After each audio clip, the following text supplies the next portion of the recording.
Welcome back, everybody, to Two Guys, Three Crowns, the podcast about what it's really like to live in Stockholm, Sweden. Join me, Sean, and my fellow American Rodney as we explore the good, the bad, and the just plain weird.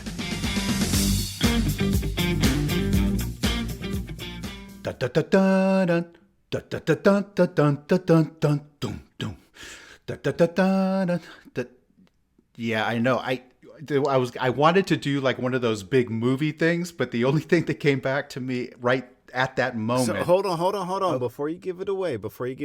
Okay. That's either the CBS Evening News from 1990 or it's like Nova from PBS. I think it's like National Geographic. I'm not sure. It just came out of yes, yes, you are correct. Yes, that is it. But the reason I was looking for some kind of a grandiose song or some kind of a major thing is because we have a very special guest on this episode with us. In a world where two guys and three crowns can make a difference. Now it's three guys. Yes, there he is. We were all on the same page there. Yeah. Eric Payne, welcome to the Two Guys Show. And thanks for having me. Yeah, and it's a pleasure to have you here with us. It's been a great weekend so far. Yeah. Let's end it on a good note. That's it. We got our 2 days of summer, and now we're going to be going back towards Swedish winter again. No, don't jinx it. Don't do something like that. Yeah. No, this was the jinx for sure. This. Yeah. I swear I didn't touch any of my outdoor furniture. I haven't been doing any of that stuff yet. Eric, we are thrilled that you could join us. Again, the expat circles in podcasting and of course with YouTube is I'm going to say it's a fairly small-ish kind of little clique, and somehow our expat streams have crossed somewhere. And this just seemed like a natural thing to do, was to have you on the show. Yeah, I think it came together pretty smoothly too. Yes, yeah. Hey, so far so good. We are definitely on the right track. I have read a little bit about you and the bio, but I'm actually going to go ahead and let you explain a little bit for our listening audience what brings you to Stockholm in Sweden.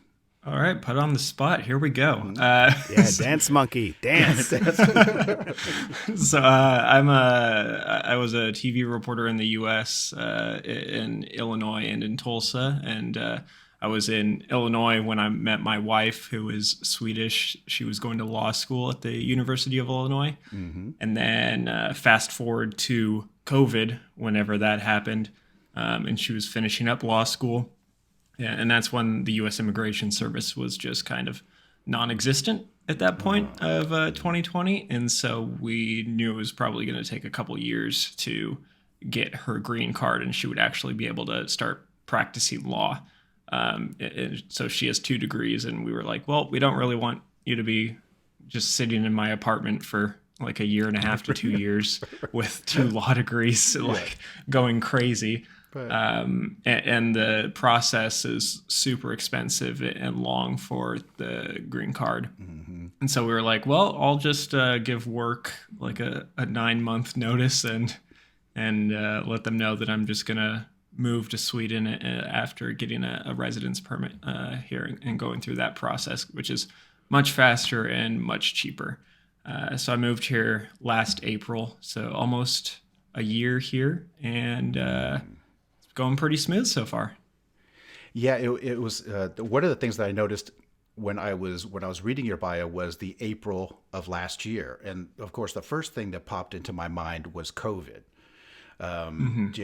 Thinking about how that move. But had you been here for any visits before the actual move?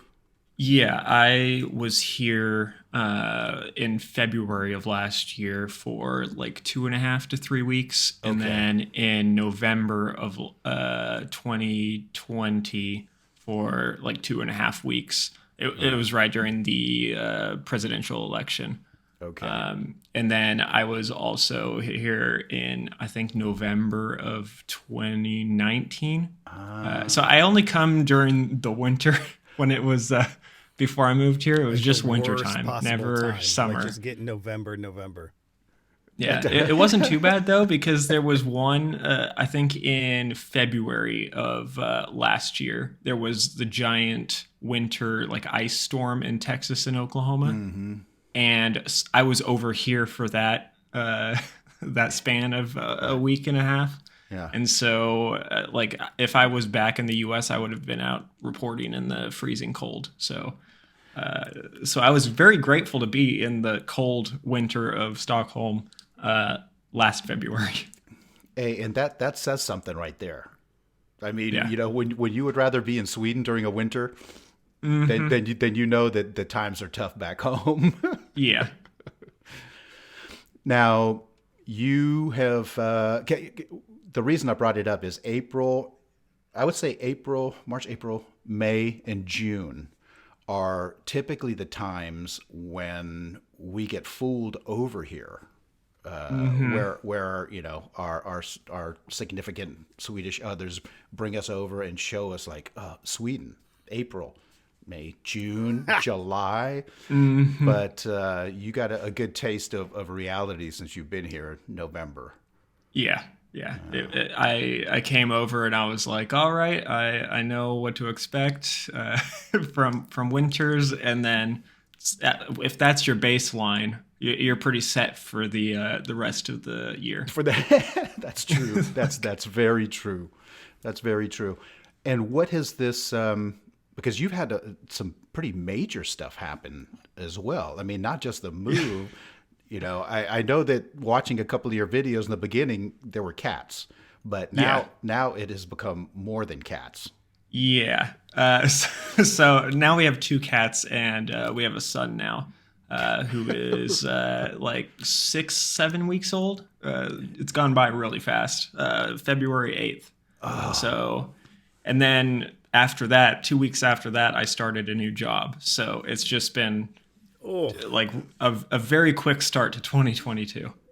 You're just getting it all. You just like get it all. Yeah, done. Let's just get it all. If we just get it all out of the way, and then the rest of the year it'll be like really settled down and really relaxed. But just everything all at once at the beginning of the year.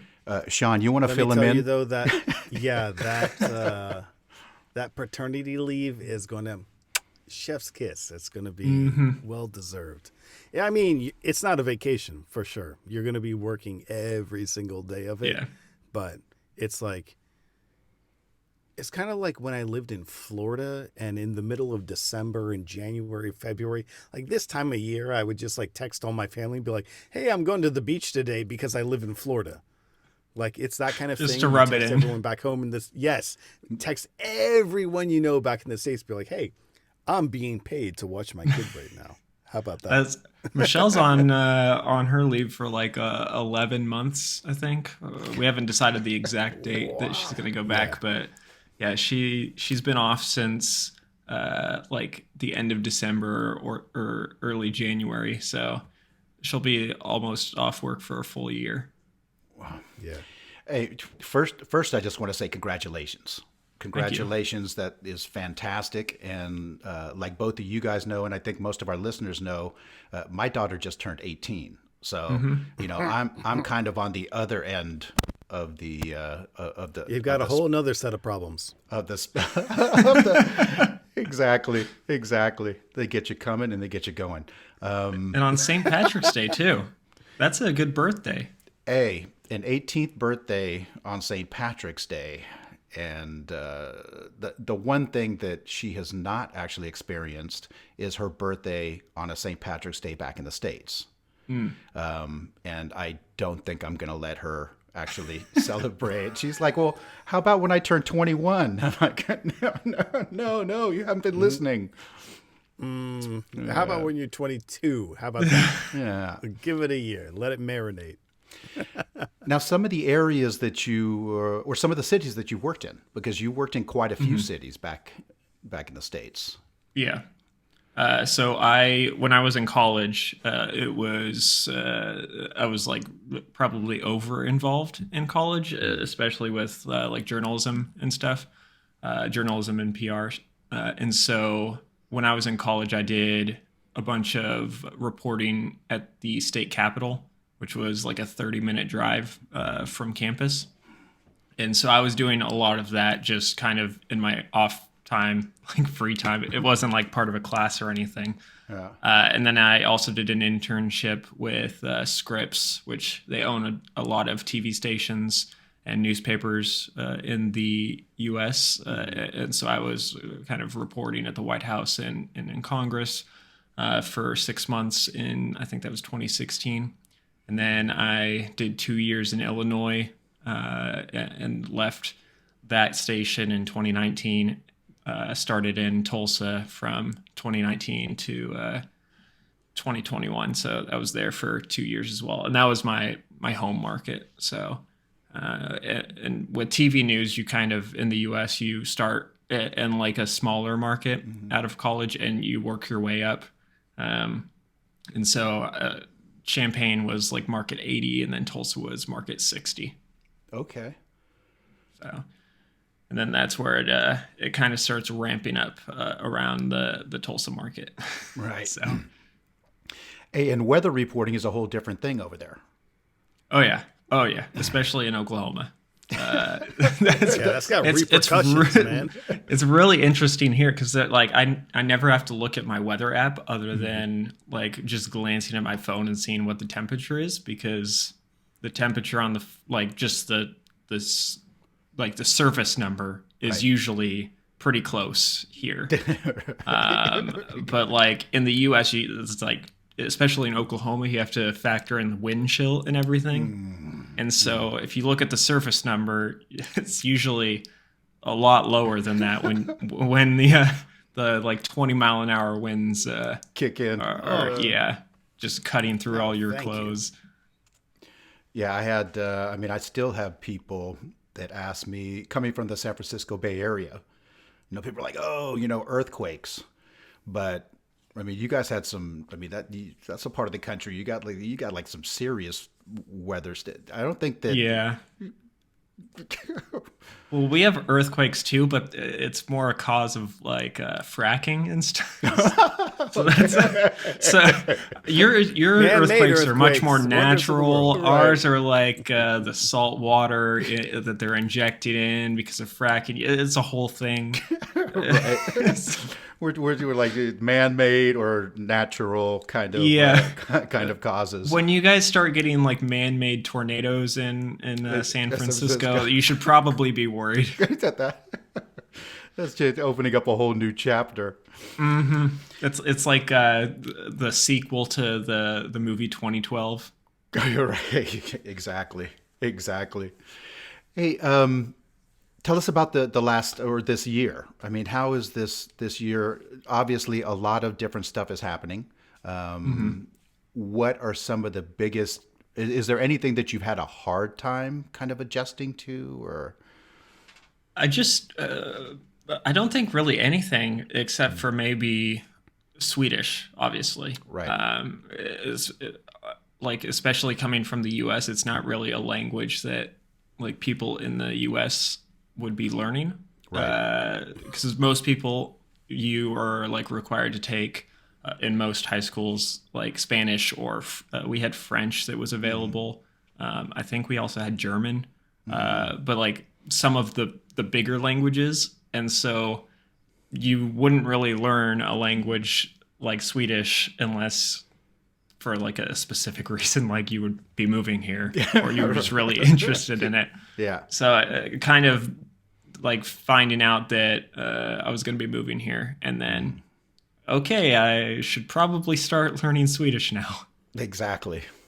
But I took SFE and up until like December, and that got me pretty up to speed.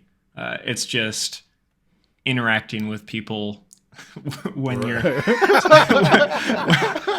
when you're like, Yeah. just trying to think of the specific words, and then you're like, I'm just gonna switch to English. Y'all.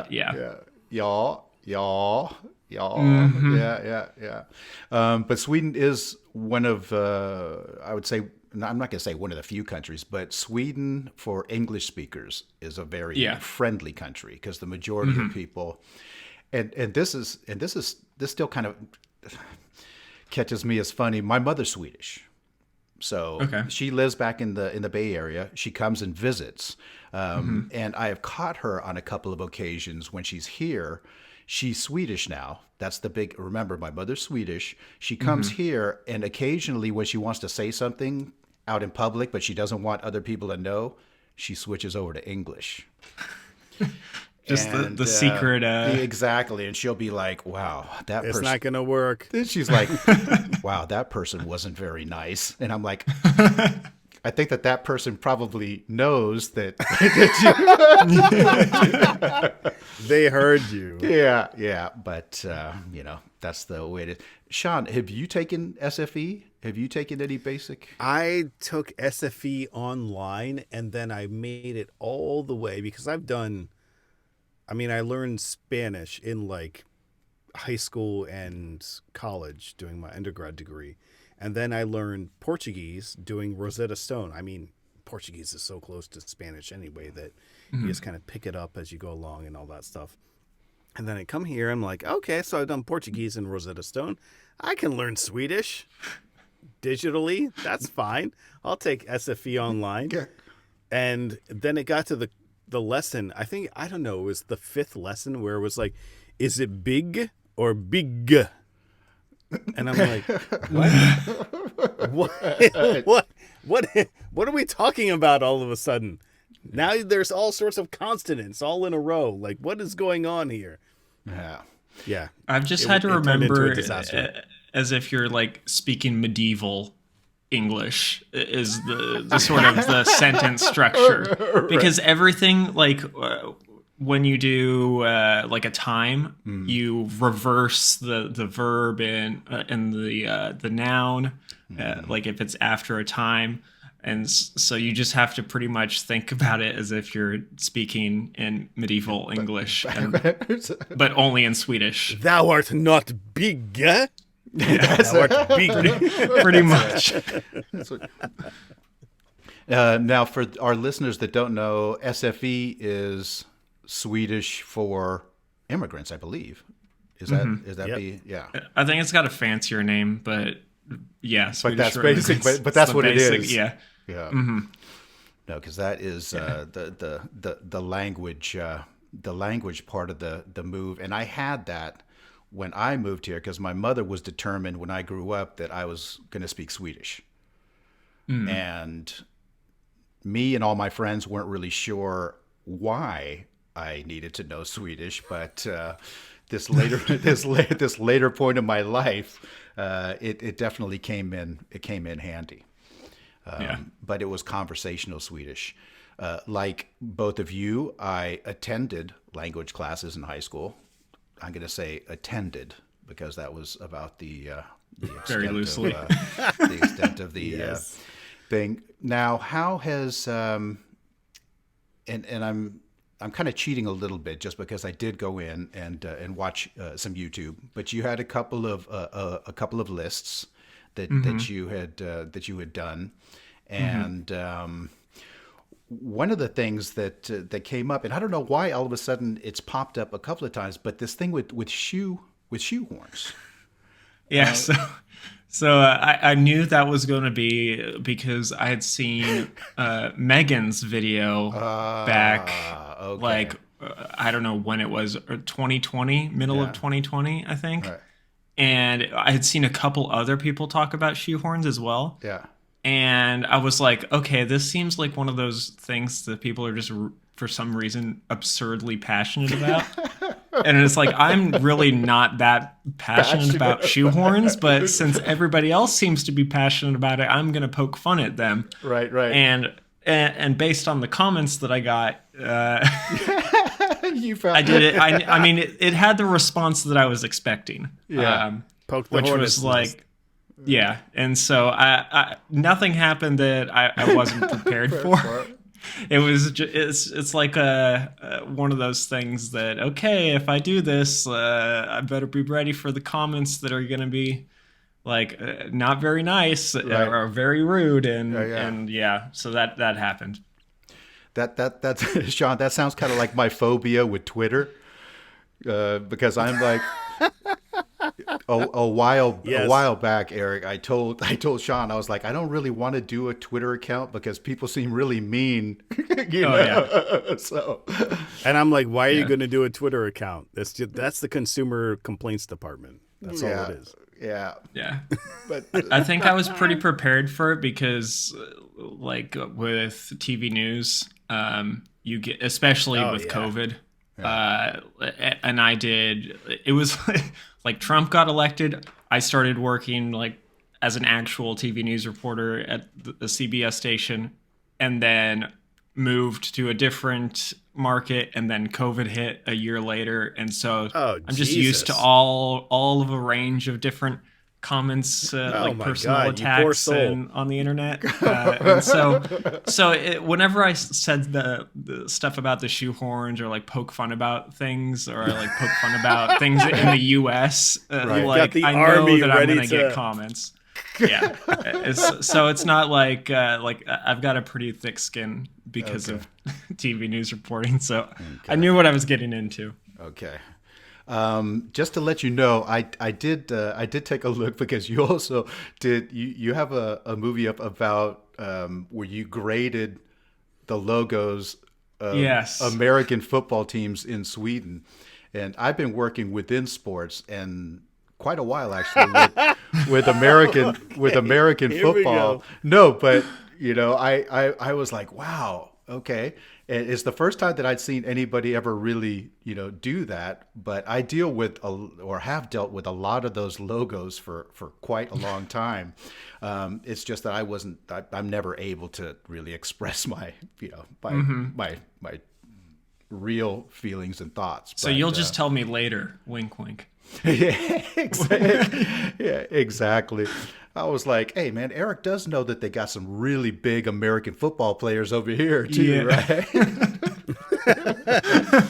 I wanted to do, I didn't want to do like all of the, the videos that everybody does. Like here's this comparison that's like really stereotypical. Yeah. But nobody is also going to click on a video about like Sluice construction without knowing me, and that was I scripted that one. Yeah. I scripted a video to do the first one about Sluice construction, and I was like, okay, I need to do something that's a little more like people are searching for, and so I did a Yule Must video. Right. And then I was like, okay, now I got to do the comparison video to bring more people in so they see the stuff that I'm doing that's way different than everybody else.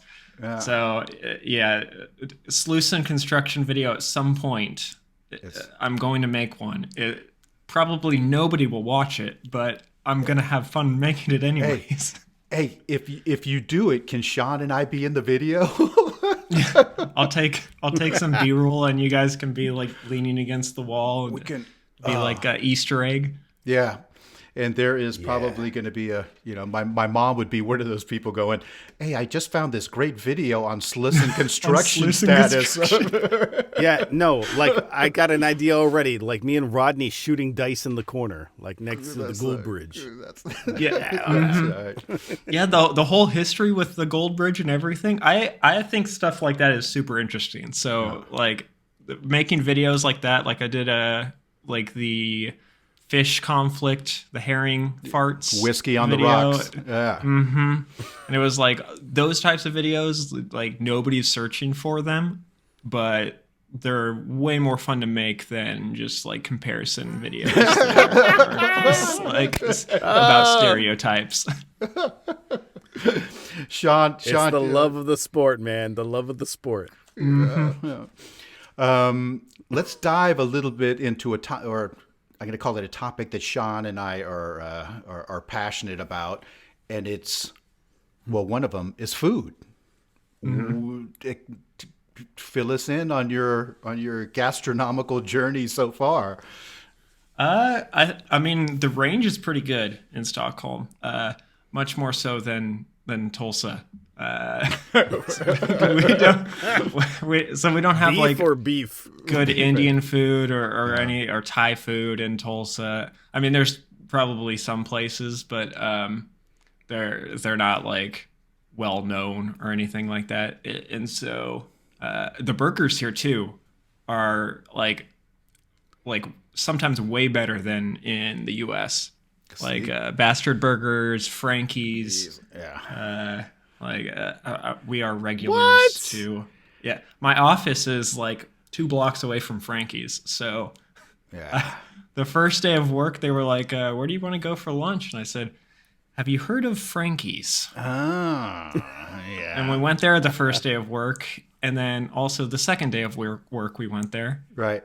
And then the next week, we went there. So, like, Frankie's is really good. Yeah. Same with Bastard Burgers. And there's a lot of different places that, make really good food that would also do pretty well in the U.S. if they made it over there. Yeah. What about Swedish food? What kind of Swedish food? I mean, you did a whole thing on herring.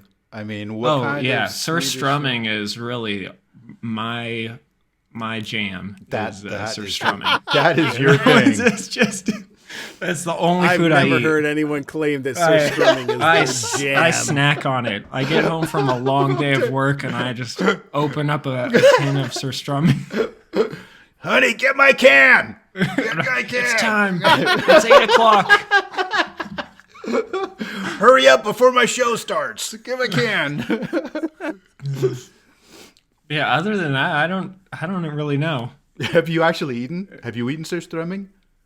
No. Okay. Okay, good. I've had herring. Good. If I was like held at gunpoint and told to eat herring, I would do it. I wouldn't seek it out on like a nice Friday afternoon, but if somebody was here, eat this surströmming, I might second guess. I don't know about that. That might be too much. Has the can been opened already? Is the smell gone?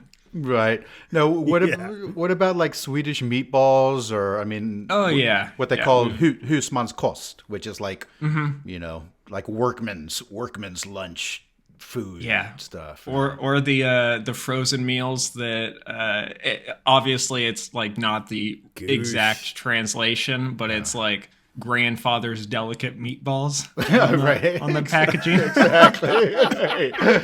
And it's like, the translation there, like when you, at a glance, like it doesn't come across. You're like, what exactly is the protein that I'm eating right now?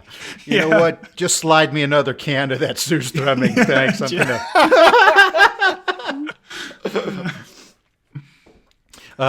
We've had tons of meatballs though, Swedish meatballs. Yeah, and now with Henry, you're going to be eating. I just assumed that quantity of meatballs at the house is gonna go up. Have you done any traveling around Sweden, different areas of Sweden? Yeah, we did a road trip in February of last year up to Falun, and we stopped at a bunch of different bed and breakfasts along the way, and that was probably like a 4 or 5 day road trip. Okay. So nice. We've been that far north, and then this past summer in I think July or August we did a road trip to Norway. And so we went through Oslo, went across, stayed. It was like a week and a half long that we were driving through. So we stayed in a bunch of different places on the way to Bringin, and then went up a little bit north, and then looped around to the east again, back to Stockholm. And that was a really cool trip. Yeah. So did you go like down via Malmö? Did you road trip? No, Or did we you just ferry? cut across like straight to Okay. Oslo. Yeah, it was like a 1 day trip. Okay. It was I think it was like a 6.5 hour drive, Yeah. or enjoy that maybe a while you little can. more. Mm-hmm. But I mean, the U.S. You could probably do that 6 hours in a straight shot right now. Oh yeah, What are you yeah. used to? But now with the kiddo, Mhm. that's like a 5-stop Yeah. trip. Whenever I was working in Illinois, I used to like drive to Tulsa and back, which is a 9.5 hour drive. Wow. And I used to do it Golly. like I would work the 9 and 10 o'clock newscasts, and I would start driving after the show ended at like 11, and I would get to Tulsa at like 7:30 in the morning. And so like going from that kind of drive to like, I think we left at like 10 in the morning, and drove to Oslo. It was like, oh yeah, we get there at like 4:30 or 5. It was much more relaxed. That's a holiday by itself. Come on. Now. Hey, I am no longer going to complain about my little train commute because Editor's note: he will complain about the train route. 5 episodes from now. exactly. Yes. Hey, but you touched on transportation also, Mm-hmm. and that is one thing that I think that all of us when we get here. I know back in the Bay Area, they have buses and they have trains and stuff, but not like here. I mean, No. it is. I will opt for public transportation over trying to drive and park somewhere in a heartbeat. Yeah. Yeah. But I don't think a lot of cities in the U.S. will have any sort of like infrastructure for transportation, just because they didn't to begin with. So like in Tulsa, they have a bus system, but it's taken forever for them to like add new lines and kind of scale up, because it's just along with the attitude towards public transportation that people have in the U.S. And then the infrastructure wasn't really there to begin with when they were starting the city and building the neighborhoods and everything. Right. You can't really just like slap it in. Yeah. Like, Hey, and if the incentive is those 2 weeks of vacation, it's like trying to motivate people. Yeah. It's like, look, if we get this done, you guys can take those 2 weeks of vacation like back to back. Yeah, people. I guess Michelle's coworkers are always like really interested in how, like my PTO worked in the U.S. Right. Like I had 18 days of PTO at my last job, and it would be, like you didn't have sick days if you used all 18 PTO days as vacation days. Yeah. Or vice versa. Yes. If you used all your PTO days as sick days, you didn't have any vacation days for the year. It's like a lot of people here can't wrap their head around, like, we just don't get sick days like you do in Sweden. It's insanity. It's- It's just insanity. It's so complicated. Like, please, do you have the flu? Come into work, please. Let's bring you in here and infect everybody. Don't ever look up like the percentage of people who say that they've come into work in like a restaurant or a fast food place in the U.S. when they are sick. No. Because See, you will not like the results that you get on that Google search. I knew having a real journalist on this show was going to be a bad Yeah, idea. it's a bad idea.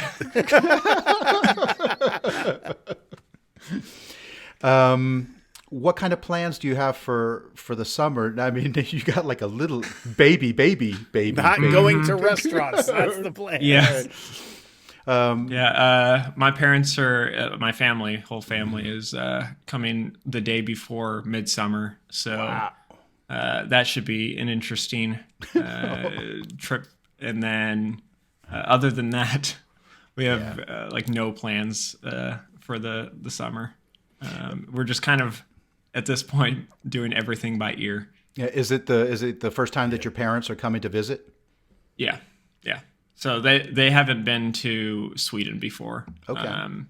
They've gone to like Switzerland and like Germany and a bunch of different countries in the EU, but not here, not yet, at least.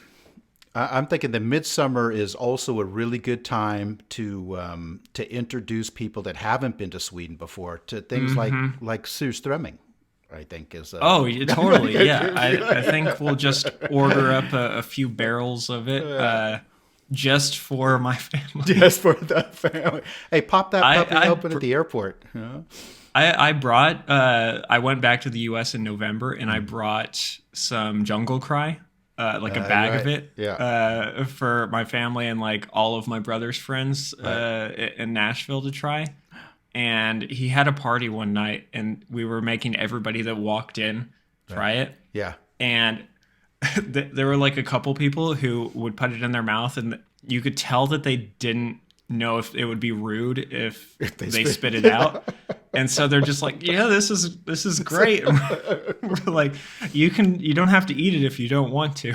You're like, those are really, really special. So make sure everyone loves it, which is true. Like a lot of people love Jungle Cry here, but like you don't have to eat it if you don't want to. Make sure that you savor that because you're not going to get it again.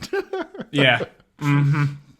There was one person who took the whole bag after he tried it, and I was like, okay, I don't have to bring it back with me. Right. Hey, if you were, let's say, 2 items, having been here now, that you would buy and bring back with you from a visit to the States, something that you miss, that you would. 2 items. Is it bad? It would probably be food. No, it's always food. It's always food. Probably Chipotle or Chick-fil-A. Okay. I would just bring those back.